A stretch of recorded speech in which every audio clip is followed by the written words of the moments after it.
December arrived wrapped in apology. Houston had begun wearing winter in thin layers, not the dramatic smell of northern states, but a cold sharp enough to bite through jackets and settle on the bones. Tunde barely noticed it anymore. Deadlines had the way of numbing the bother before the weather cooled. He had already bought the ring. It sat hidden in his dresser, tucked inside socks he never wore. Some nights after work, he would take it out and let the overhead light catch the diamond. Nothing oversized, nothing loud, just precise, elegant, intentional, like him. He had imagined December so many times that it felt scripted. Landing in Lagos heat, calling her name from behind, watching shock melt into tears. He would ask someone to record it. He would kneel. He would laugh nervously. She would cry dramatically. It would be perfect. Then the meeting happened. The glass conference room reflected his face back at him as his manager spoke in calm corporate tones. "We are accelerating the rollout." "How accelerated?" he asked. "Immediate." He leaned back slowly. "My leave, we will compensate you." That word again, compensate. As if time were currency. As if love were a reimbursable expense. He sat in silence, fingers interlocked on the table. The promotion he wanted depended on this project. The stock options, the leadership visibility, the kind of career leap that would change not just his life but his parents' reality forever. "We need you," she said gently. "Need." Another word that hooked him easily. That night, he stood by his window overlooking Houston's lit highways. Cars streamed like disciplined ants in synchronized obedience. Everything in America felt organized, predictable, controlled. Unlike Lagos, unlike love. He dialed her number. She picked up with immediate warmth. "My engineer." He smiled automatically. He liked that title. "I earned it too," she teased. "I supervised the house." The house. He looked at the ring box on the dresser. "I need to tell you something." There was a shift in her silence. "What?" "My December trip may not happen." Static. Just for a second. "May not?" They moved the project timeline. I tried to push back. He waited for disappointment, for accusation. Instead, she inhaled slowly. "It's fine," she said, almost too quickly. "Work is important." He frowned slightly. He expected at least a little drama. "I wanted to surprise you." "You would have surprised me?" Her tone sharpened for a fraction of a second. "Yes, I was going to just show up." A pause, long enough for him to notice. "That would have been shocking," she said with a small laugh. He chuckled. "Good shocking." "Yes, good." But she wasn't laughing when the call ended. She sat frozen on her couch. The room suddenly quieter than it had been seconds ago. Surprise. He had almost surprised her. She pictured him standing at an empty plot of land. Weeds, dirt, nothing. Her stomach tightened. 4 months. He had said latest April. That meant unpredictability. And unpredictability meant danger. The night air in Lekki felt heavier than usual. She stepped onto her balcony and watched headlights crawl through traffic far below. Lagos never truly slept, it only shifted noise levels. Her phone buzzed. "Kelechi, pull up." She stared at the message without emotion. Not desire, not excitement, not even irritation, just calculation. She typed back, "Not tonight." He sent a laughing emoji. "America monitoring you?" She locked her phone.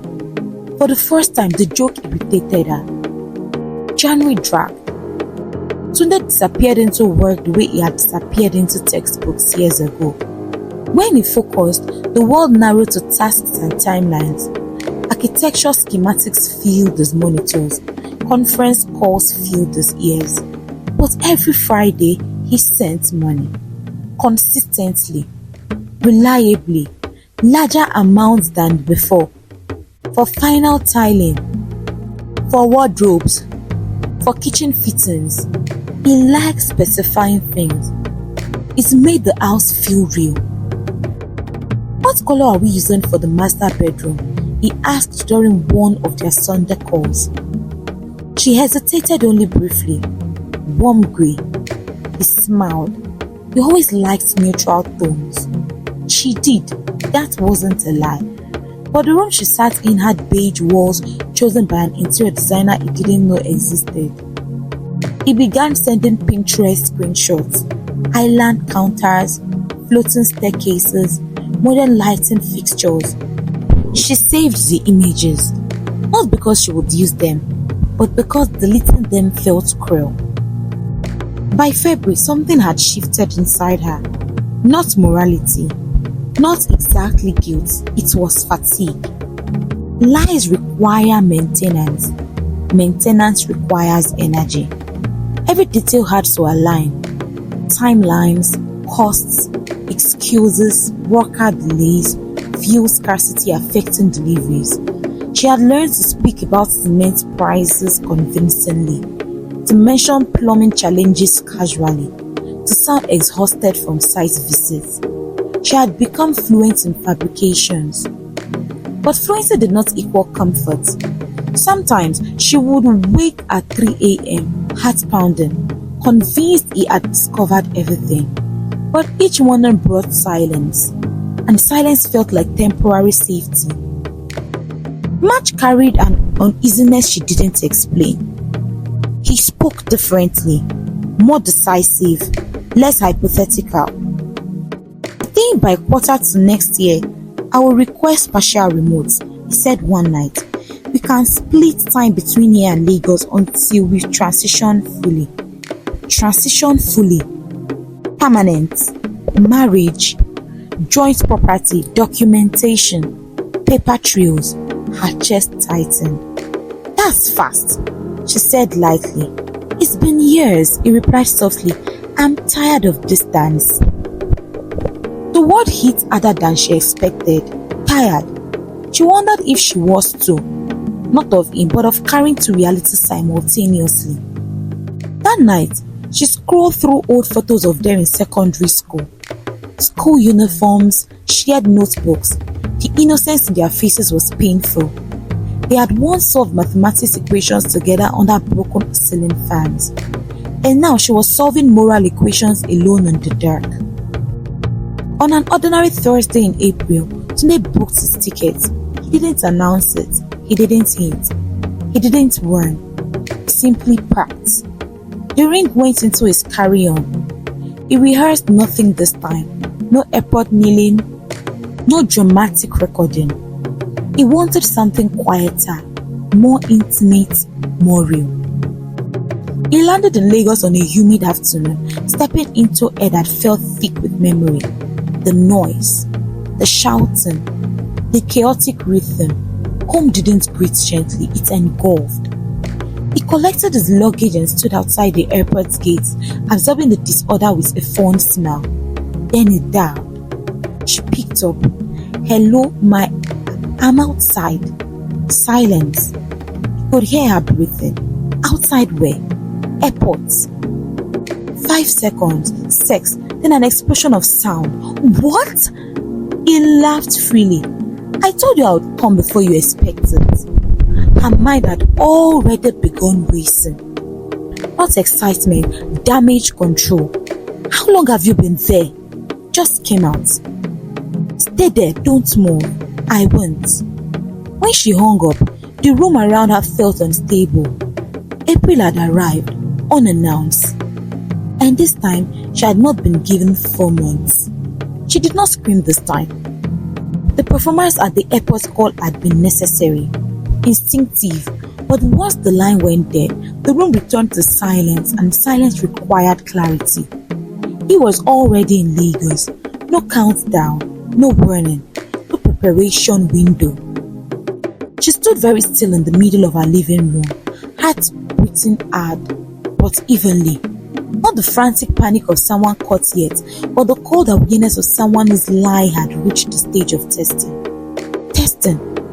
The word resurfaced in her mind again. She reached for her phone and dialed one number. Short, direct. "He's here, doctor," she said when the line connected. A measured pause responded. "Already? Yes." "You bring him when?" "Soon." Another pause. Understood. The call ended. No details, no elaboration, just alignment. She inhaled slowly, then moved. Makeup first, not heavy, not dramatic, just enough to look like someone who had been living well, but not extravagantly. Then she changed outfits twice. The first was too polished, the second too casual. She chose something in between, soft, elegant, neutral. Neutral was always safe. On her way out, she glanced around her apartment. Modern couch, wall art, a mounted television far bigger than what she used to own. It did not look like a woman supervising cement workers in dusty sandals. It looked like someone already living comfortably. For a second, doubts flickered, and she locked the door. Traffic crawled. Lagos never allowed urgency to translate into speed. Every red light felt like accusation. Every impatient driver honking beside her felt like mockery. You should have told them. You should have confessed. You should have stopped. But confession required consequences she was not ready to bear, and stopping now would not erase the past. When she turned into the airport pickup lane and saw him standing near the car, something inside her genuinely tightened. He looked older. Not worn, just sharpened. The softness of adolescence had long dissolved into something steady. His posture carried quiet authority now. His shoulders broader, his face leaner. But his smile, when it formed, was still the same. He spotted her immediately. She parked hastily and stepped out. They walked toward each other slowly, 4 years compressed into 6 steps. For a second, neither spoke. Then he reached for her. The hug was not dramatic, it was deep. The kind that communicates years in silence. He held her as if confirming she existed. She pressed her face into his shoulder and allowed her eyes to close. For one fragile moment, she let herself forget everything except the familiar warmth of him. "I missed you," he murmured against her hair. Her throat tightened slightly. "I know." It wasn't a lie. The drive to Lekki felt surreal for him. The city was louder than he remembered. More billboards, more unfinished flyovers, more SUVs weaving through smaller cars. He kept glancing at her between traffic stops. "You look different," he said. "Different? Good?" "Different. Groom." She laughed softly. "We are not in SS2 anymore." He smiled at the memory. They had once studied physics together by flashlights during power outages, shared notebooks, shared biscuits. Now she drove a newer car. He noticed, but he assumed he had funded the difference. "How's the house?" he asked casually. Her hands tightened slightly on the steering wheel. "Almost done," she replied smoothly. "Final touches." He nodded. He trusted her tone instinctively. Trust had always been his default setting. When she parked outside her apartment complex, he frowned lightly. "You moved?" "Yes," she said calmly, closer to the sides. Easier to supervise. Logical. It sounded logical. He followed her inside, carrying one suitcase. The elevator ride felt shorter than expected. When the doors opened and she led him into her apartment, he paused just inside the doorway. It was tastefully furnished, organized. intentionally decorated. A faint scent of expensive room spray lingered in the air. He turned slowly, taking it in. "It's nice," he said. "Thank you." He set down a suitcase. There was a small silence between them now. Not awkward, just heavy with proximity. 4 years of screams replayed by shared oxygen. He stepped closer, lifted his hand gently to her face. "You are real," he said quietly. Her pulse kicked. The closeness was immediate, different from a video call, different from memory. He leaned in slowly. She felt it, the natural continuation of reunion. And for a fraction of a second, she considered letting it happen. But the timing mattered. Control mattered. She placed her hand lightly against his chest. "Tunde, wait." He froze slightly. "What?" "It's been years." He smiled faintly. "I'm aware. I think we should be responsible." His brow furrowed. "Responsible?" "Yes, just basic health checks for peace of mind." There was no accusation in her tone, only calm. He studied her face carefully. "You don't trust me?" "It's not about trust," she replied quickly. "It's about maturity." He exhaled slowly. For a moment, she feared he might insist. Instead, he nodded. "You are right." Relief moved through her spine like electricity. "I want us to start clean," she added softly. He smiled again. "I like that." That night, they slept beside each other for the first time in 4 years, fully clothed, separate sides of the bed, but within reach. He lay awake longer than she did, staring at the ceiling. Lagos sounds filtered faintly through the window, distant horns, generator hums, fragments of street conversation. He had imagined this moment countless times, yet reality felt quieter, more grounded. She slept on her side, facing away from him. He reached out unconsciously and rested his hand lightly on her waist. She did not move, but her eyes were open, wide, staring into the dark. In the early morning, he woke first. Jet lag pressed against his body, but he ignored it. He stood at the window and looked out over the city. This was what he had worked for. Stability, return, transition.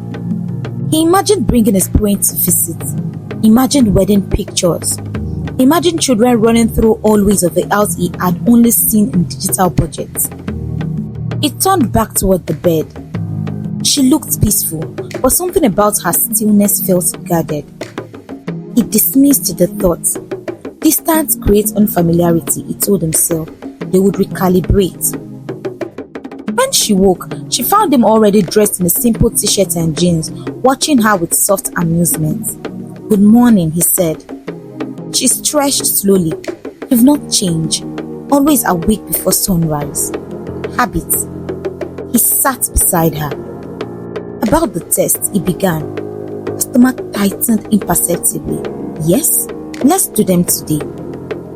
Her heartbeat quickened, but not visibly. "Okay," she said smoothly. Then after that, he added lightly, brushing a strand of hair from her face. "We can finally stop behaving like secondary school students." She forced a laugh. "Yes, after that." As they prepared to leave the apartment, she paused briefly in the mirror.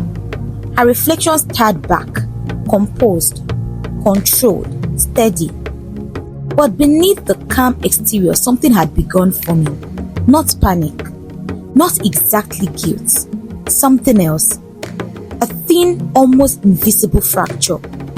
Because while she could manage documentation, while she could control timelines, while she could anticipate questions, there was one variable she could not fully predict: him. And sometimes, the most dangerous truths are not found in lab reports. They are found in observation, in patterns, in small inconsistencies noticed by someone who once knew you completely. As they stepped out into the Lagos heat together, side by side, Neither fully understood that April had not come to reunite them. It had come to test which foundation was stronger, the one built on childhood promises or the one sustained by carefully maintained lies. They did not talk about the clinic afterward. The day moved forward as if nothing significant had been set in motion. Lagos traffic swallowed them, released them, swallowed them again. By the time they returned to her apartment later that afternoon, the heat had softened into evening humidity. He seemed lighter, more relaxed. Like a man who had completed an important errand and was now free to enjoy what he came for. She, however, felt the opposite, not because of fear of results, but because proximity was beginning to stretch the surface of her carefully arranged life. He noticed small things, not suspicious things, just small. The brand of coffee in her kitchen, the artwork on the wall, the softness of her couch. They weren't cheap, he said mildly, running his hand across the fabric. I saved, she replied smoothly. He nodded. Of course she did. She had always been disciplined, hadn't she? Later that evening, he asked casually, when do we visit the house? The question fell gently, but it landed heavily. Her back was turned to him as she rinsed a glass in the sink. Tomorrow maybe, she said. Workers are still doing finishing. Tomorrow works. She turned off the tap slowly, buying time. It's a bit messy still. He chuckled. Construction sites are messy. He stepped closer behind her, resting his chin lightly on her shoulder. I don't care about dust. I just want to see what we built. We. That word pierced deeper than accusation ever could. She forced a small smile and turned in his arms. You will. That night, the air between them changed, not abruptly, gradually, like heat rising without announcement. He sat beside her on the couch, scrolling through old photos on his phone. Look at this, he said, showing her a blurry image of them in school uniforms. You hated this, Esther. She laughed, genuinely this time. I looked like someone's aunt. You looked serious. I was serious. You still are. The familiarity was dangerous. It reminded her of who she used to be before complexity layered itself over her choices. He turned the phone off. Silence stretched between them, but it wasn't awkward, it was charged. He lifted his hand slowly and brushed his thumb across her cheek. This time, she didn't stop him. The restraint from earlier was gone. They had done what was necessary, but were still awaiting results. Now there were no barriers left to justify distance. He kissed her gently, not urgent, not demanding, careful, as if afraid she might disappear again. Her body responded instinctively. Memory is powerful. Muscle remembers what distance tries to erase. For a moment, just a moment, she allowed herself to sink into the simplicity of it. No kelechi, no lies, no calculations, just two people who once loved each other without complication. But even in closeness, something inside her remained alert, guarded. She had learned how quickly warmth could turn into scrutiny.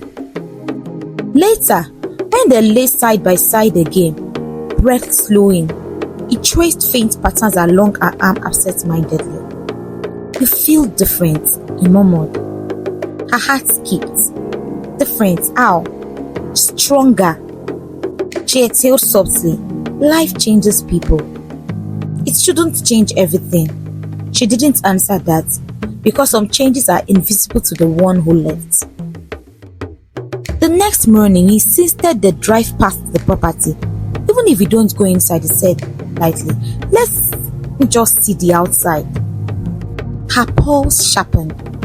There was no property to pass. At least not anymore. The original land had long been resold. She had planned to manage this conversation later. Later meant safer. Later meant controlled. But later had arrived early. Okay, she said evenly. It's not far. During the drive, she recalculated. There was an unfinished building 2 streets away from the old plot, similar fencing, similar layout. She had once used it for staged video. But going in person was different. In person meant angles, meant risk. They approached the street. Her hands tightened on the steering wheel, but as they turned the corner, something unexpected happened. The empty lot she feared stood untouched. Weeds.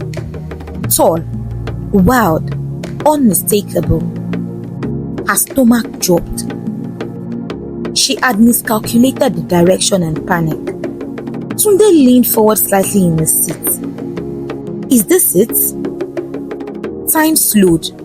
Yes, she said softly, hoping the softness would mask the tremor. He stepped out of the car slowly. The sun pressed down harshly. He removed the sunglasses and stared at the land. Silence. Not loud silence, but thinking silence. There is no fencing, he said after a moment. Her mouth felt dry. He removed the door in adjustments. He turned toward her. Adjustments? She forced composure. The structural engineer recommended a minor shift, so they cleared everything again. He studied the weeds, the untouched soil. Recently? Yes. He crouched slightly, touching the ground. It was firm, undisturbed, no fresh digging. Her heartbeat thudded so loudly she feared he might hear it. He stood slowly. How long has the adjustment been? Just last week. He held her gaze for a second too long. Then he nodded slowly. Okay. He returned to the car without another word. The drive back felt heavier. He wasn't accusing. He wasn't frowning. He was thinking, and thinking was more dangerous.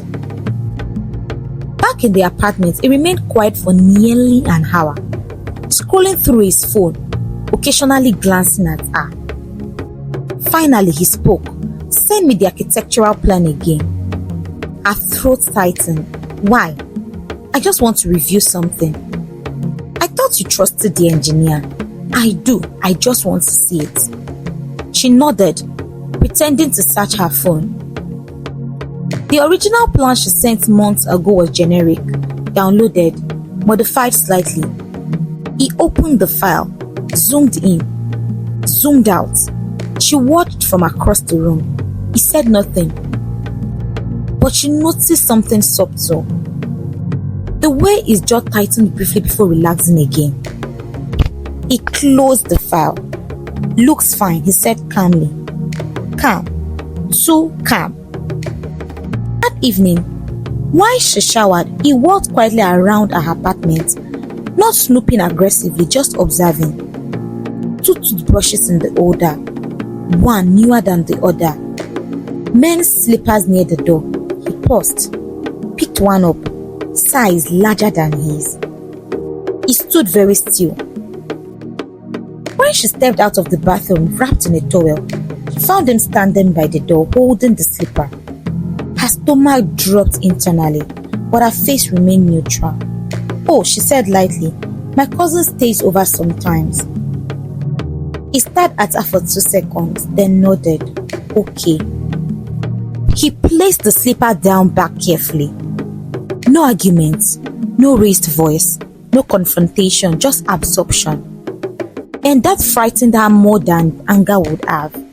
Because anger explodes quickly, silence accumulates. That night, he did not reach for her immediately. He lay on his back, staring at the ceiling. She turned toward him slowly. You are quiet, just thinking. About what? Time. She waited. We lost 4 years. Her chest tightened. Yes, I don't want to lose more. His voice sounded honest, uncomplicated, and somehow that hurt more. She placed her head lightly on his chest. His heartbeat was steady, predictable, reliable, unlike hers. In the darkness, he whispered something that made her stomach coil. When I I came today, I thought everything would feel exactly like before. She lifted her head slightly, and he looked at her. It doesn't. Silence settled heavily between them.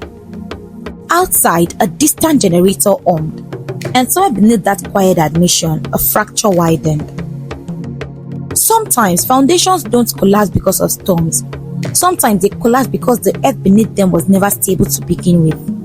Love, once simple under a mango tree, had evolved into something layered with secrets, fear and silence.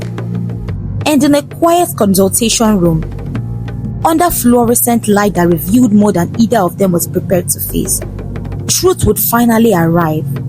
Not as accusation, not as drama, but as something clinical, irreversible and heavy.